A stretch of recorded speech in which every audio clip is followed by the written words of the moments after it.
सत्यालेख समाचार में आपका स्वागत है। देखिए मध्य प्रदेश और देश भर की सभी ताजा खबरें। ढाका से बड़ी खबर। बांग्लादेश में आगामी राष्ट्रीय चुनावों से पहले अल्पसंख्यकों की सुरक्षा को लेकर चिंता बढ़ गई है। 12 फरवरी 2026 को होने वाले चुनावों के बीच चुनाव आयोग ने धार्मिक अल्पसंख्यकों के वोटों की पूरी सुरक्षा का भरोसा दिया है। मानवाधिकार संगठनों के अनुसार दिसंबर में ही हिंसा की 50 से ज्यादा घटनाएं सामने आई। ऐसे में चुनाव आयोग का यह आश्वासन निष्पक्ष और सुरक्षित चुनाव की दिशा में अहम कदम माना जा रहा है। ग्वादर से सामने आई गंभीर खबर। 22 जनवरी को 2 छात्र बलाच और एहसान बलूच को जबरन लापता कर दिया गया। परिवारों को अब तक उनके ठिकाने की कोई जानकारी नहीं है। मानवाधिकार कार्यकर्ताओं का कहना है कि बलूचिस्तान में जबरन गुमशुदगी की घटनाएं लगातार बढ़ रही हैं, खासकर शिक्षित युवाओं को निशाना बनाया जा रहा है। इस मामले ने अंतर्राष्ट्रीय स्तर पर भी गंभीर चिंता खड़ी कर दी है। नई दिल्ली से बड़ी आर्थिक खबर। भारत और यूरोपीय संघ के बीच हुआ मुक्त व्यापार समझौता भारतीय निर्यातकों के लिए बड़ी राहत लेकर आया है। वाणिज्य मंत्री पीयूष गोयल ने इसे ऐतिहासिक बताते हुए कहा कि अब भारत के लगभग 99% निर्यात पर यूरोप में कोई ड्यूटी नहीं लगेगी। इससे कपड़ा, चमड़ा और रत्न आभूषण जैसे क्षेत्रों को बड़ा फायदा मिलेगा और रोजगार के नए अवसर बनेंगे। ये समझौता मेक इन इंडिया और भारतीय अर्थव्यवस्था को नई मजबूती देगा। तेहरान से बड़ी अंतर्राष्ट्रीय खबर। अमेरिका और ईरान के बीच तनाव युद्ध की कगार पर पहुंच गया है।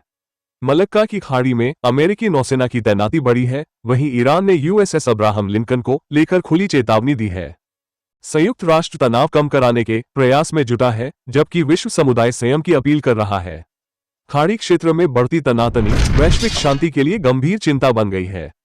इस्लामाबाद से बड़ी खबर। एक विवादास्पद ट्वीट मामले में मानवाधिकार वकील इमान मजारी और हादी अली चत्था को 17 साल की जेल और भारी जुर्माने की सजा पर कड़ा विरोध जताया गया है। पाकिस्तान मानवाधिकार परिषद ने इस फैसले को न्याय और मानवाधिकारों पर हमला बताया है। परिषद का कहना है कि दोनों वकील वर्षों से जबरन गुमशुदगी और कमजोर तबकों के अधिकारों के लिए आवाज उठाते रहे हैं। यह फैसला अंतर्राष्ट्रीय स्तर पर भी गंभीर चिंता का विषय बन गया है। देहरादून से बड़ी खबर। उत्तराखंड सरकार ने बुधवार को बड़ा प्रशासनिक फेरबदल किया है। तबादला एक्सप्रेस में 19 आईएएस और 11 पीसीएस अधिकारियों को नई जिम्मेदारियां सौंपी गई है।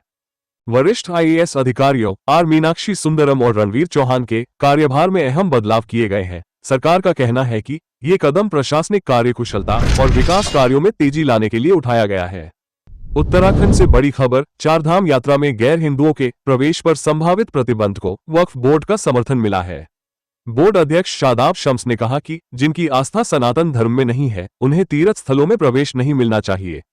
उनका कहना है कि चारधाम जैसे पवित्र स्थल आस्था से जुड़े हैं और गलत इरादों से माहौल बिगाड़ा जा सकता है।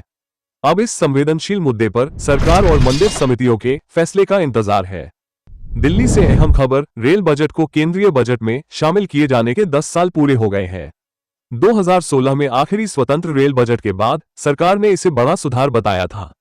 अब फोकस लोक लुभावन घोषणाओं से हटकर रेलवे के बुनियादी ढांचे और वित्तीय प्रबंधन पर है। आने वाले चुनावों में रेलवे का विकास एक अहम राजनीतिक मुद्दा बन सकता है। मुंबई से बड़ी और चौंकाने वाली खबर। बॉलीवुड के मशहूर गायक अरिजीत सिंह ने प्लेबैक सिंगिंग से संन्यास लेने का ऐलान किया है। 38 वर्षीय अरिजीत ने सोशल मीडिया पर भावुक संदेश में कहा कि अब वो किसी नई फिल्म के लिए गाना नहीं गाएंगे। उनकी इस घोषणा से बॉलीवुड और करोड़ों प्रशंसकों में मायूसी छा गई है। भारतीय संगीत जगत के लिए यह एक भावनात्मक और ऐतिहासिक पल माना जा रहा है। बुलावायों से शानदार खेल खबर। भारतीय अंडर-19 टीम ने सुपर 6 मुकाबले में जिम्बाब्वे को 204 रनों से करारी शिकस्त दी। भारत ने पहले बल्लेबाजी करते हुए 353 रन बनाए, जिसमें विहान मल्होत्रा का नाबाद शतक शामिल रहा। जवाब में जिम्बाब्वे की टीम भारतीय गेंदबाजों के आगे टिक नहीं पाई। इस जीत से टीम इंडिया ने सेमीफाइनल की ओर मजबूत कदम बढ़ा दिया है।